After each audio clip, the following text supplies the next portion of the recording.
سامعین اکرام، جب ہم قرآن مجید کا بغور مطالعہ کرتے ہیں تو ہمیں سورہ کہف کے اندر حضرت خضر علیہ السلام اور حضرت موسیٰ علیہ السلام کا واقعہ ملتا ہے، یعنی سفر کا واقعہ۔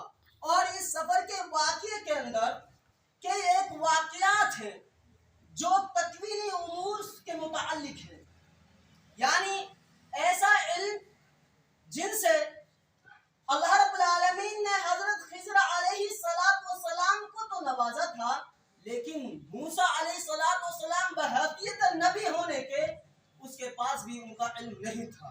یہی حاصل کرنے کے لیے حضرت موسیٰ علیہ السلام حضرت خضر علیہ السلام کے پاس گئے۔ فانطلقا حتى إذا أتيا أهل قرية استطعما أهلها فأبوا أن يضيفوهما فوجد فيها جدارا يريد أن ينقض فأقامه قال لو شئت لاتخذت عليه أجرا۔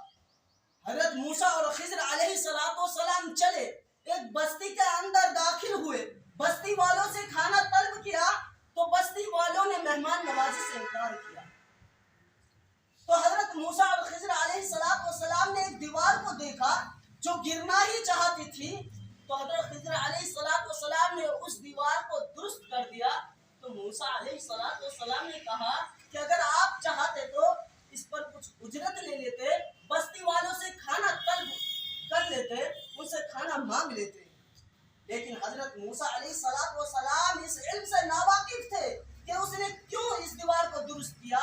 اللہ رب العالمین نے حضرت خضر علیہ السلام کی تشریح کو قرآن مجید کے اندر ذکر کیا ہے، وَأَمَّا الْجِدَارُ فَكَانَ لِغُلَامَيْنِ يَتِيمَيْنِ فِي الْمَدِينَةِ وَكَانَ تَحْتَهُ كَنْزٌ لَّهُمَا وَكَانَ أَبُوهُمَا صَالِحًا۔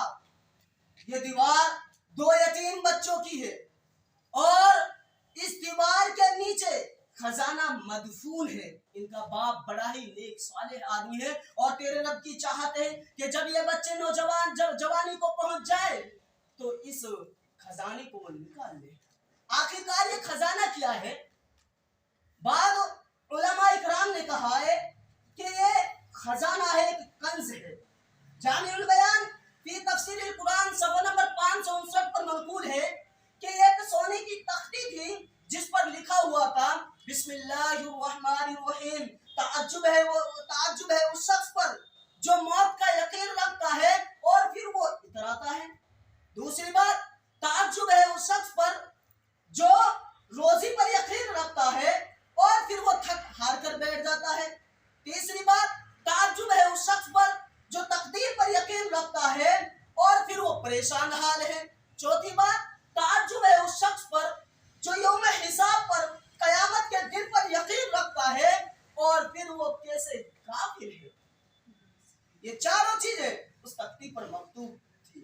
یہ کسی خزانے سے کم نہیں ہے، یہ باتیں کسی خزانے سے کم نہیں ہے۔ اگر ان کو دیکھا جائے یہ علم کا خزانہ ہے اور سونے کی تختی بھی خزانہ ہے۔ کوئی تناقض، کوئی ٹکراؤ نہیں ہے ان باتوں کے اندر۔ محترم سامعین اکرام، پہلی بات، موت کا یقین رکھتے ہوئے انسان اتراتا ہے تو یقیناً وہ قابل تعجب ہی ہے۔ اللہ رب العالمین نے کلام پاک میں ارشاد فرمایا کل نفس ذائقۃ الموت، ہر نفس کو موت کا مزہ چکھنا ہے۔ جب ہمیں معلوم ہے کہ ہر نفس کو موت کا مزہ چکھنا ہے، اس سے کسی کو چھٹکارا نہیں، تو ہم کیوں اتراتے ہیں؟ محترم سامعین اکرام، اس کے باوجود بھی کوئی اتراتا ہے تو وہ قابل تعجب ہی ہے۔ دوسری بات، تعجب ہے اس شخص پر جو رزق پر یقین رکھتا ہے، روزی پر یقین رکھتا ہے اور پھر وہ تھک ہار کر بیٹھ جاتا ہے۔ اللہ رب العالمین نے کلام پاک میں ارشاد فرمایا وَمَا مِن دَابَّةٍ فِي الْأَرْضِ إِلَّا عَلَى اللَّهِ رِزْقُهَا۔ اس روئے زمین کے اندر جتنے بھی جانور ہیں، چوپائے ہیں، ان سب کی روزی اللہ رب العالمین کے حکم میں ہے۔ اللہ رب العالمین رازق ہے۔ اللہ رب العالمین نے فرمایا هُوَ الَّذِي جَعَلَ لَكُمُ الْأَرْضَ ذَلُولًا فَامْشُوا فِي مَنَاكِبِهَا وَكُلُوا مِن رِزْقِهِ وَإِلَيْهِ النُّشُورُ۔ وہ ذات جس نے تمہارے لیے اس روئے زمین کو بچھا دیا ہے، پھیلا دیا ہے، تو اس میں چلو اور اللہ رب العالمین کے فضل کو تلاش کرو، اسی کی طرف تمہیں لوٹ کر جانا ہے۔ محترم سامعین کرام، جب ہمیں یقین اللہ رب العالمین رازق ہے تو پھر کیوں ہم تھک ہار کر بیٹھ جاتے ہیں؟ تیسری بات جو تختی پر مکتوب تھی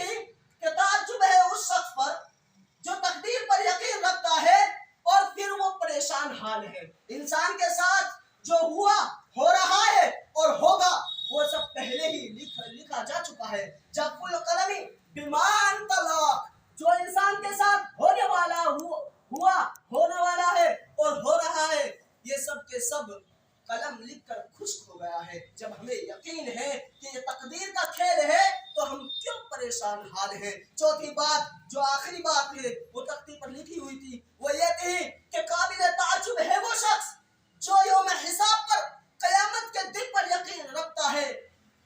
تو یقیناً ایسا شخص پریشان حال رہے اور غافل رہے، اللہ رب العالمین کو بھول جائے تو یقینی طور پر وہ قابل تعجب ہی ہے۔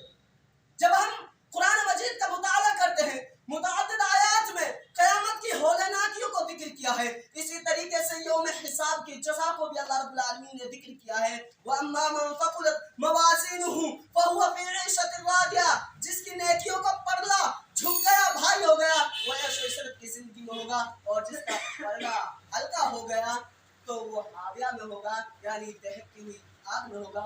آخر میں اللہ رب العالمین سے دعا کرتا ہوں کہ اللہ رب العالمین ہمیں قیامت کی، یوم آخرت کی اور تقدیر کی، یا اسی طریقے سے جو اعمال ہیں ان کی تیاری کرنے کی توفیق دے، اور اللہ رب العالمین سے خوف کرتے ہوئے ان کی تیاری کرنے کی توفیق دے۔ آمین۔ تقبل منی و تمام المسلمین۔ السلام علیکم ورحمۃ اللہ وبرکاتہ۔